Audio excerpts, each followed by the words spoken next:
All right, who are we here with? Orion Gonzales. And what'd you do? I got top 32 at YCS Sacramento. First YCS of the season. And what'd you play? I played the same deck as everyone else in the room. Snake-Eyes. Pretty normal ratios on all the Snake-Eyes stuff. Can't really change it. Some people don't play 1-for-1. It's not amazing.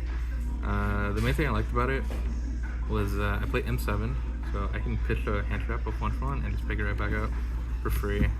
The main issue with it is that going second, you use all your hand traps, and then you don't have anything to discard for it.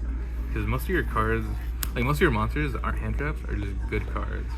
So if I have like Poplar 1-for-1, then I have to pick between them. So you lose a lot of value in that. So I side out every time going second, but going first is just absurd. Some people cut out on bonfires. People are really obsessed with playing 40. I played 46. You just don't have to play 40. It causes a lot of issues. The main issue is you're forced into playing a lot of really terrible cards. I mean, all these, basically these 5 cards, are all pretty horrible draws. And then that's just off the Snake-Eyes engine. Everywhere else you play even more. So you see these cards a lot more if you play less cards. Like you're cutting your starters to go lower, so you're just seeing these cards more. It also makes siding really awkward. Because like with this, when I side out for more non-engine, I'm taking out like bonfires, 1-for-1, some witches, some fiendsmiths. So if I'm playing less of these inherently, I can't take them out the side. So what ends up happening is that you take out your good non-engine to play slightly better non-engine, which is very odd. Like siding out, I don't know, Veilers to play Charmy is like, it just doesn't really make sense. So it makes siding super awkward to play 40. So I definitely didn't want to, I'm very comfortable playing more than 40. Also just in general, you want to play the lowest amount of cards you can, but if a deck doesn't make sense at more than 40, then there's no issue with doing that. I only have ever topped an event with 40 cards, because every deck I've ever played, it doesn't make sense to play more than 40 in those decks. Like Spiral, you just played more than 40 cards because that's what made sense. Thunder, you just played more than 40 cards because that's what made sense. There's no inherent issues with that. 3 Witch, 3 Wanted, 3 Engraver, 2 Tracked, 1 Worry. Everything's pretty normal except the second Tracked. So the thing about Tracked is that it doesn't really do anything by itself, but that doesn't actually ever come up. You pretty much always, like, even Tracked plus a hand trap to normal summon is a really good combo, but it's very rare. Most of the time you have like Witch plus Tracked, or you have Ash plus Tracked, Poplar plus Tracked, and Tracked just extends off of anything really well. Like, if you go normal summon Ash, leave Veiler, you activate Tracked, the game's normally over because it's an absolutely absurd extender off of anything. The only issue is that drawing like 2 of these cards together is horrible. Like drawing these 2 together is incredibly bad. It's even worse if you play 1 track, because then you can't even activate Engraver. So I think 5 is just the perfect ratio where you always want to see 1 of these cards, but you don't want to see more than 1. So at 5, you see 1, but you don't see 2 very often. So you can't really go to 6 because then you're just seeing 2 too often. It's like the pot theory, where if you're playing a deck with, let's go like Extra and Prosperity, you want to play 5 because that's the best ratio to see 1 but not 2. So that's it for the engine. Everything's pretty standard there. Onto the very many hand traps. Played all the normal good ones. All these are just obviously incredibly good. You can't play less of these in almost any deck. Pretty much every deck wants to play all of these because these cards are good into everything. They're really good in Snake, which is hard. Very few hand traps are good in Snake, so you want to play all the ones that are good there. On top of that, I played a lot of Bestials. 3 Magna, or 1 Magna, 3 Luce, 3 Baldrake. So there's only 3 decks I was really respecting with the main deck. Obviously Snake, Yubel, Tenpai, and these are really, really good to all of his matchups. So obviously Yubel and Snake are both Fiendsmith decks, so these decks are inherently really, really good, or these cards are inherently incredibly good in the Fiendsmith. But then also going first into Tenpai, just having extenders is very strong. These extend off pretty much everything. which is even, I mean, that's good in every matchup. When you're going first, just they Veiler you, and now their Veiler is an extender for you, which is absurd. They also combo really well together. Like drawing Baldric plus any other Bisteel is really strong. So Baldric gets a lot better if you play more Bisteels.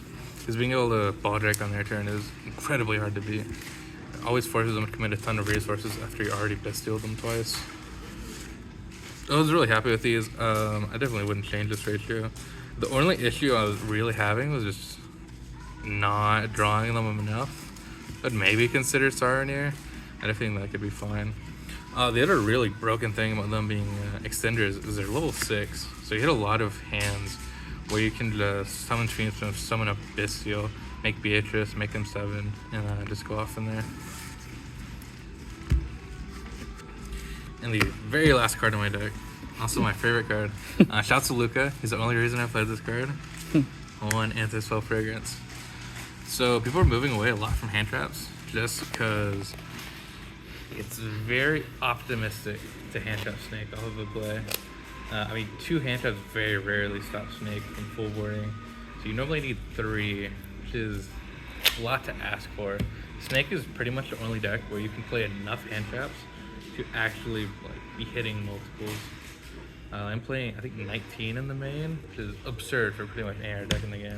Only Tenpai is the only one that can also like play that similar amount. So a lot of people playing board breaker decks, like the main Tenpai list right now. It's like 3 Raigeki, 3 Lightning, or like 2 Lightning Storm, Duster, Dark Holes. It's all the really strong normal spells. So every time your opponent makes you go first, they're not playing many hand traps, so you just get the anti-spell for free. And they can't really win the game after that, because they don't play main deck outside anti-spell. And even if they're like droplets, it's still really hard for Tenpai to play under anti-spell, because they can't field spell. And if they can't field spell, they can't play through anything. So you just cut them off to like, even if they droplets you, I mean, Impermanence stopping them. Princess Engrave is impossible to beat. So it just beats all those decks. Also, like Ubel is playing board breakers. It's really getting to Runic. You force them to have the Destruction. If they don't have Destruction, it's super hard for them to play.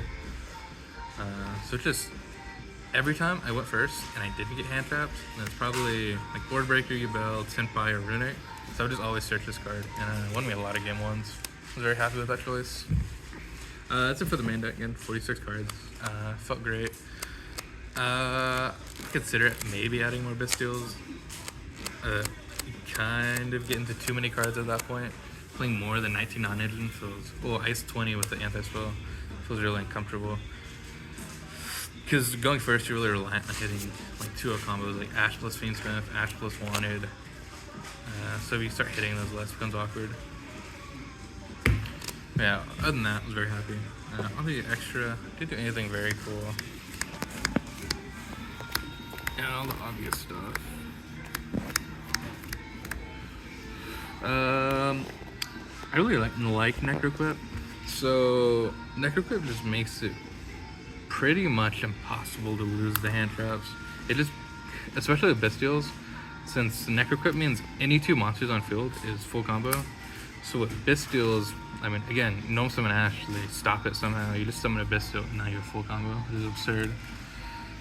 It didn't come up at all this event. I summoned it 0 times, but there was nothing else that I wanted in my extra deck, so I was still very happy having it. Because the thing about Necroquip is you don't summon it very often, but the games that you do summon it, you cannot win without it. So just having that provides a lot of protection. Besides that, everything was pretty normal. I played the Griffin for anti-spell. I played Phoenix just because it works well with Griffin. And it's also really good against Tenpai. Just being able to put it under Apo makes it very hard for them to play the game. Never really used it for removal, it doesn't really come up for that. But I like that a lot. The only really notable thing, I didn't play Anima. So, one thing I noticed with Anima, I summoned it pretty much every game in testing, every game at Nats, every game at Regionals, but it never actually won me a single game. Every single game where I summoned Anima, I could have just not, and I either still would have won or I still would have lost. They never actually had any real impact on games. I mean, it was the same thing this tournament. There was pretty much every match. I had games where I could have summoned Anima, and I would have I guess I would have liked to, but it had no effect on the outcome of the game, so I didn't actually miss it. I think there was one game where I lost that I would have won if I had Anima. But even then, that was only because my opponent summoned it into an Anima zone for no reason. So it's like, I can't play a card hoping that my opponent's misplay into it. Besides that, I was really happy with everything. Again, I didn't summon Necroquip. I wouldn't swap it for anything. I didn't summon Necroquip. I summoned M7 a lot just for, it's a lot of utility. Being able to bounce opponent's monsters comes up. Being able to add back your hand traps from grave comes up. Like you can Beatrice, send anything, pick it back up at M7. So like, I was picking up Lancia. I said Lancia, so I'd Beatrice, send it, and just pick it up off M7. They can do that against Ritual Beast, and they cannot win the game after that. I'm just pretty happy with everything in here. Shouts to the White Border, Masquerana, Secret Rarity. Side deck. 3 Lancia I mentioned. I think Ritual Beast is very, very, very strong. Shouts to Herman. I definitely think that is probably one of the best decks in the game. Like, it definitely fits up there with kind of the trifecta of like Snake, Yubel, Tempai. It's definitely on that power level. The only issue is that it's very, like, on the planet, there's very few people who can actually play Ritual Beast competently. So I didn't play any of this in this event. I was so terrified of those players. So I just wanted this, especially like, I assumed they'd probably top. So I just wanted to be prepared for top cut.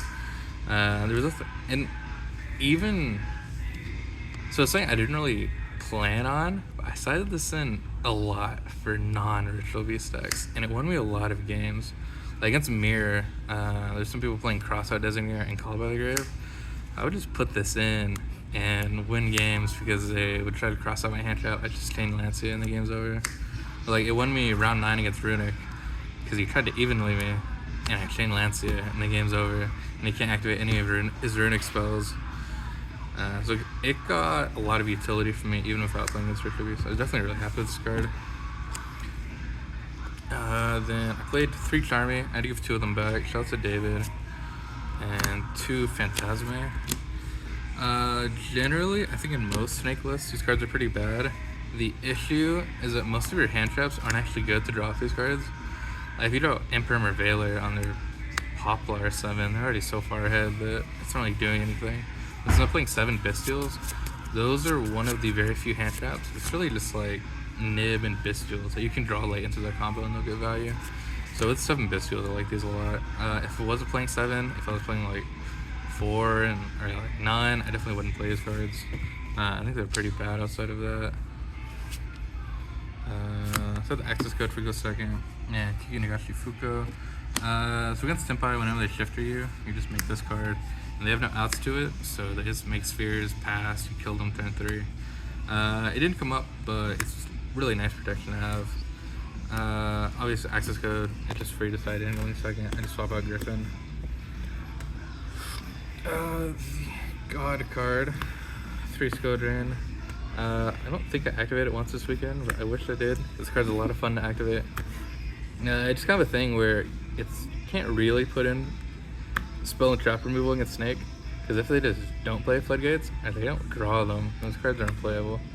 And you're normally like cutting out of engine slots, you're cutting out hand trap slots to fit in like Cosmics or something. So it feels really bad. Like if they full combo you and you have a Cosmic, you're not winning the game. But yeah, I mean, this card just beats everything. I was very happy with it. I like it a lot more in Crossout Designator because there's a lot of playable hand traps this format. So having to have, there's just too many targets for Crossout that you need. And this is also just better. I mean, you really cannot ever lose a game if this card sticks. This Crossout's a lot more iffy. And the 2 sort of cool cards. I put Archfiend Eccentric. So every deck boards into Floodgates. But like I said, you can't play Cosmics or like Harpies or stuff like that against them, because if they don't draw their Floodgates, it's very bad. But Eccentric, just 1 card. If they have Skodran, you just search Eccentric, pop it, kill them. And if they don't have Skodran, well, it's just 1 brick in your deck. So it's not that big of a commitment. I searched this 0 times. I drew it almost every time I sided it in. I got very lucky that it was a ton of value. I had one game where I like hand trapped my opponent off a play, so he only ended on Desiree. So I just targeted his link with a Centric. He's forced to get it, killed him. It was like a game against Runic, where obviously it's just MSC. I'll take MSC against Runic. I like the card a lot. There was one game, a very weird game, where both of us drew unplayable. So I had to normal summon a Centric, pop his Bestial. Absurd game. And the last card, Magical Blast. So the first part doesn't really matter. It says you can activate it and burn your opponent for 200 for each spellcaster you control, which pretty much never comes up. Against Runic, they just clear all your spellcasters, so you can't burn them out. But the important part is, instead of drawing a card in your draw phase, you can just add this from your graveyard to hand. So against Runic, they cannot deck you out. You go to 7 cards in hand, in phase, you discard it, draw phase, you pick it up. In phase, discard it, draw phase, pick it up.